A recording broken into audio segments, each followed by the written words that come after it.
6 o'clock. Good evening, everybody. I'll turn this meeting of the Delta Township Board to order. Will the board members and guests please rise for the Pledge of Allegiance? I pledge allegiance to the flag of the United States of America and to the republic for which it stands, one nation, under God, indivisible, with liberty and justice for all. Madam Clerk, will you please call the roll? Trustee Mohica. Trustee Cascarella. Present. Trustee Brewer. Present. Trustee Bowen. Here. Treasurer Fedorowell. Here. Clerk is present. Supervisor Fletcher. Here. You have quorum. Thank you, Madam Clerk. A motion to excuse trustee Mohica. So moved. Been moved and supported. All those in favor, please say aye. Aye. All those opposed say nay. Motion carries. We have the agenda before us. What's the pleasure of the board on that? So moved. Been moved to approve as presented. Support? Support. There is support. All those in favor, please say aye. Aye. All those opposed say nay. Motion carries. We got lots of reports in our communications, so be sure to check those out. Public Supervisor comment. Fletcher. Oh, yeah, sure. I'd like to bring forth our representative for the Board of Water and Light to speak to the Board of Water and Light Energy Plan that's in the communications. Because this board also received an email from a citizen group concerned about the environmental impacts. And so I asked Bob to come and let us know his view of those two items, plus answer any questions that the board has. Okay, sure, Bob. Come on up to the podium.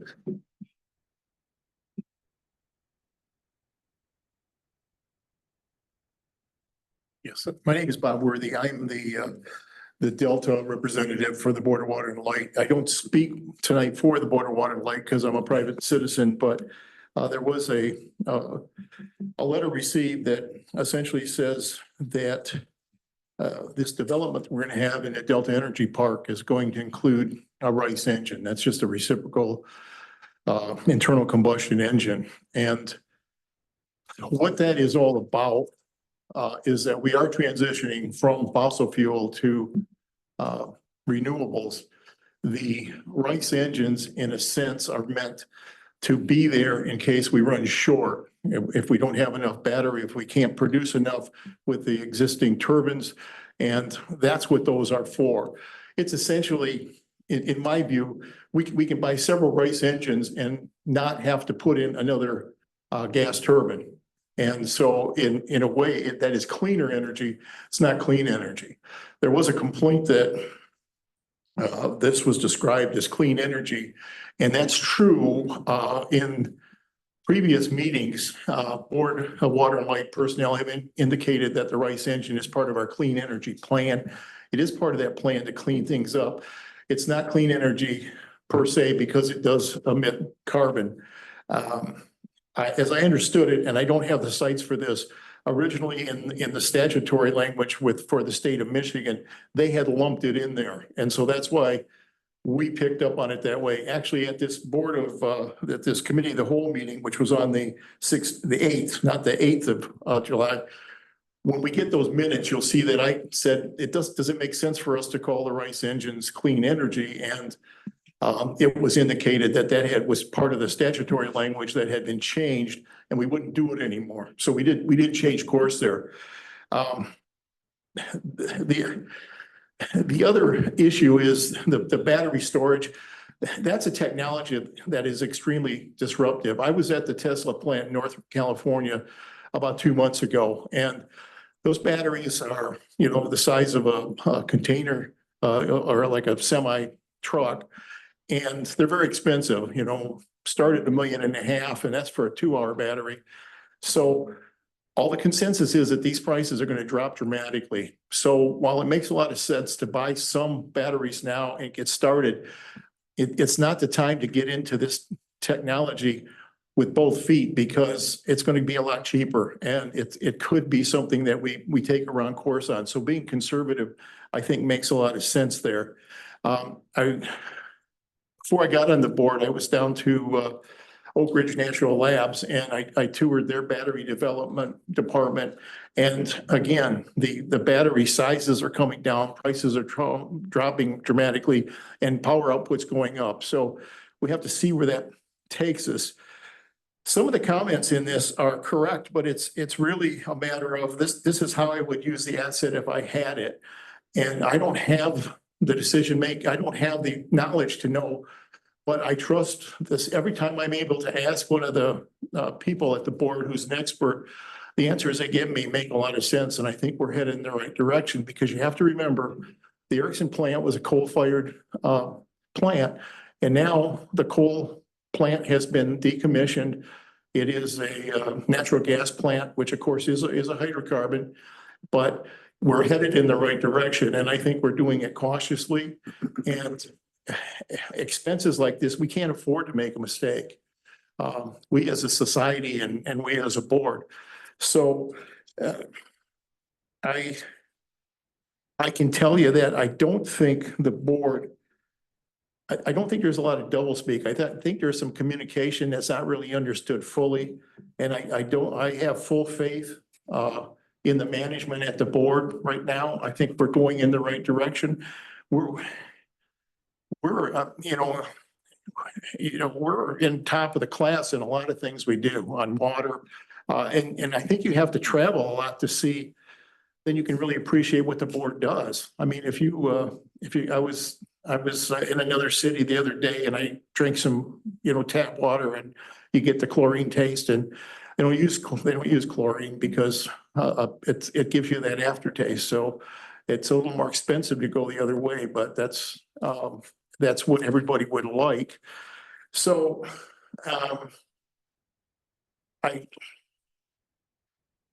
this letter seems to say that we're not going fast enough. And that may be true, but we're going very cautiously and we're going to go in a way where we don't get in trouble. And I think that we will get there and we will probably get there sooner than a lot of other municipalities, just like the lead pipes. I mean, we're the second city in the nation that removed all the lead pipes from their water system. So I think we have a good vision of where the future is. I think we have good managers to get us there.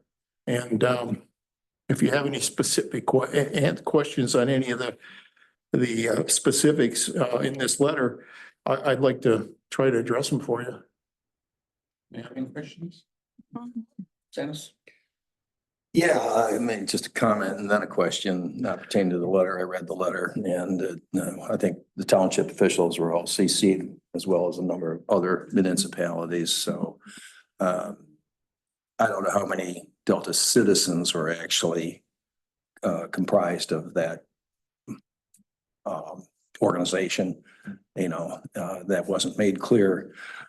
But, I understand the complexity of trying to have a robust power generation capability, given what had been the forecast for what the current plant was supposed to cover, and then all of a sudden have, the lithium ion battery plant come on board and take a lot of that capacity that they had hoped to have in reserve.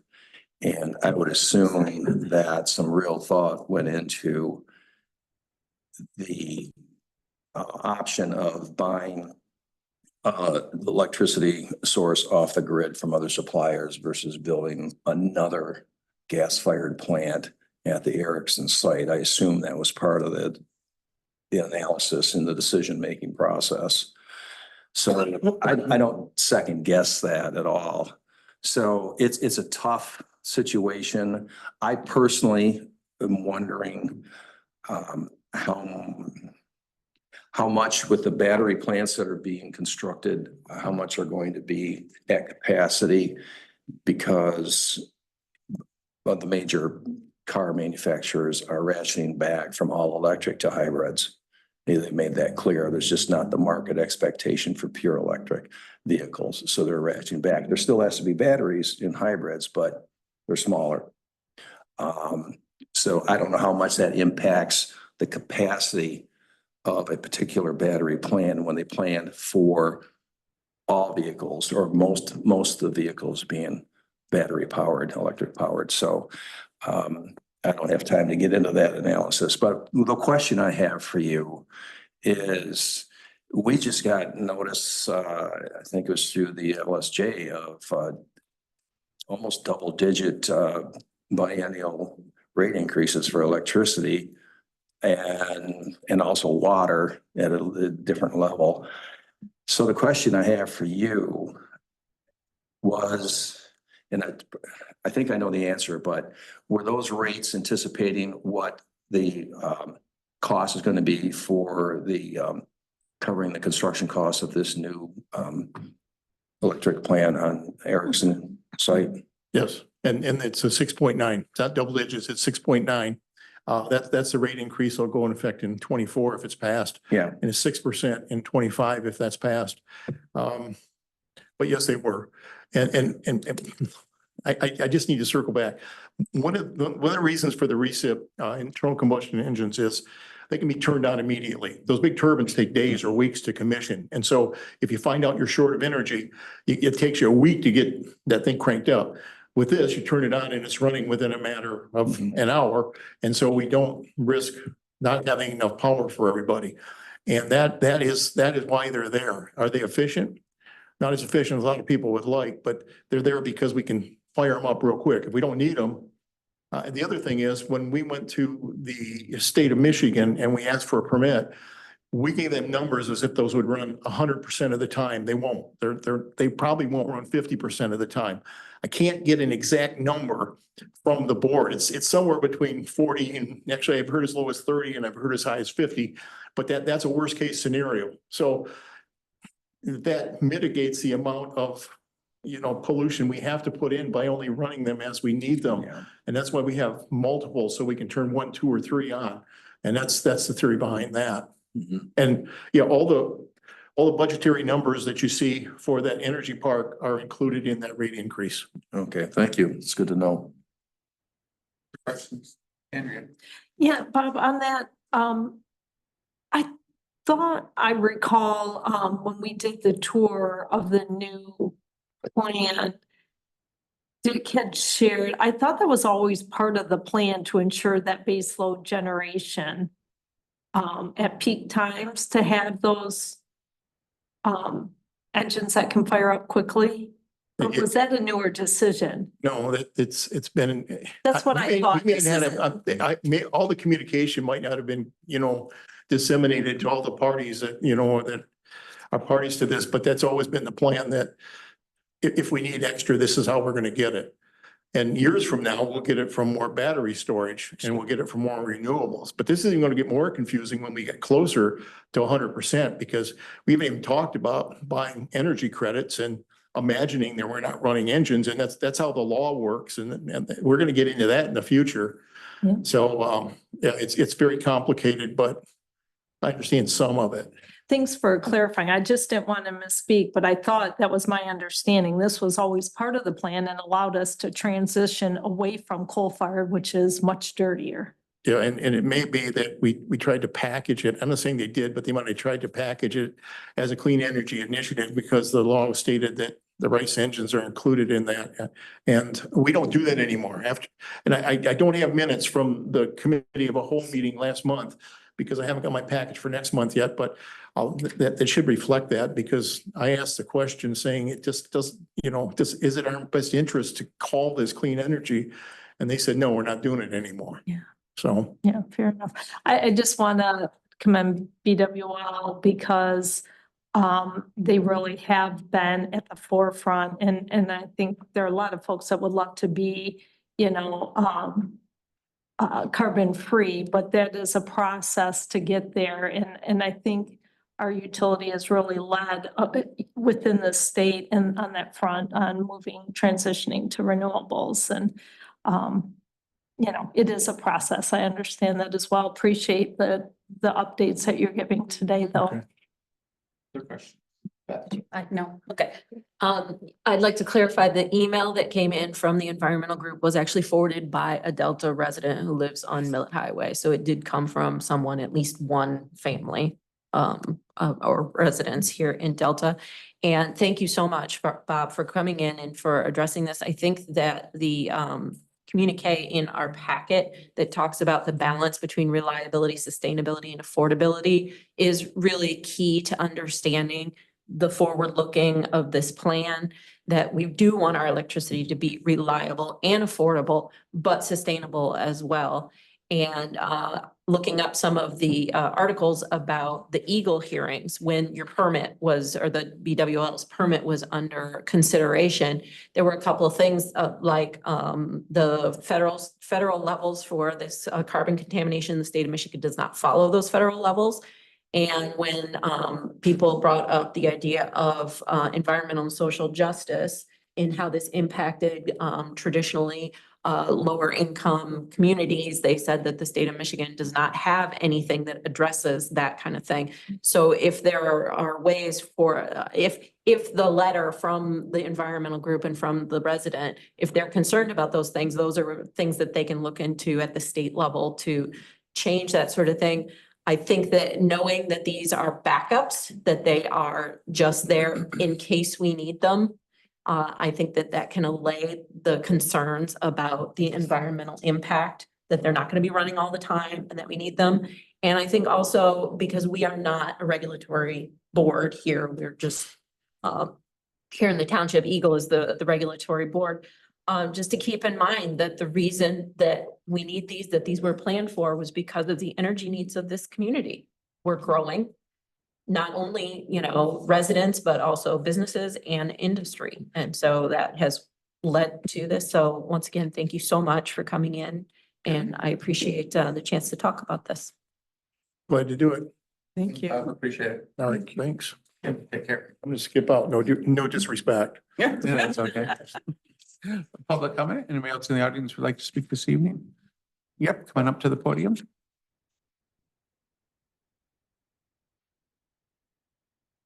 My name's David Howell. I'm a Delta Township resident. I live at 9487 Guinea Road, about a quarter mile north of the GM Delta plant. But the reason that I'm here is back on June 10th, there was discussion about section 1244 of the Code of Ordinances, which prohibits municipal tax abatements for any class of housing project. And at that time, when I asked the question about it, the township manager, Mr. Reed, indicated that, and he also wrote it in a letter that was addressed to the supervisor, that the recommendation was that it be kicked back to the board to see if there was consensus on changing or repealing section 1244 and writing a new ordinance that allows municipal tax abatements, in particular a pilot, which is payment in lieu of taxes. So that was over 2 months ago. And so my question is, has there been a consensus, or where does the township board stand on that at this point? Well, it hasn't come back to the board. You've been in all of our meetings, Dave, so you know that we haven't discussed it since then. So when the staff has, done all the research and everything, it'll come back to the board for discussion and we'll have that conversation in an open meeting. Great. And I appreciate, sir, your presentation and everything. But my humble opinion, you can't run a major manufacturing center like the Delta plant or the Ultium plant or Amazon on an energy grid that relies on the weather. And you also can't run a 3-shift operation unless you have those new batteries that are the size of a shipping container. So anyway, thank you. Thank you. Anybody else in the audience would like to speak? Seeing nobody coming forward, we have the consent agenda before us. What's the pleasure of the board on that? Rhonda? I move the consent agenda as presented.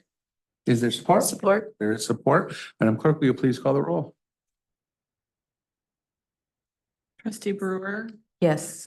trustee Baldwin, Yes. trustee Cascarella, Yes. trustee Mohica, treasurer Fedewa. Yes. Clerk Clark is yes, supervisor Yes. Fletcher, you have Thank passed. Thank you, Madam Clerk. Now we're down to the manager's report. Aaron. I just have two quick items in Brian's absence. One, we have been having interdepartmental meetings on the 2025 budget, and we should be getting that draft to the board in September. And then the other is we did receive word that our two DNR grants, we got approval to proceed with the next steps in the construction project for the Sharp Park renovations and the Hunter's Orchard paving project. So Yeah, good news. Yeah. Great. Any questions for Aaron? Did not? Okay, great. Thanks, Aaron. Any final board member comments this evening? Any final public comment this evening? We'll see no further business before us. We are adjourned. Record, sure. Yeah, good.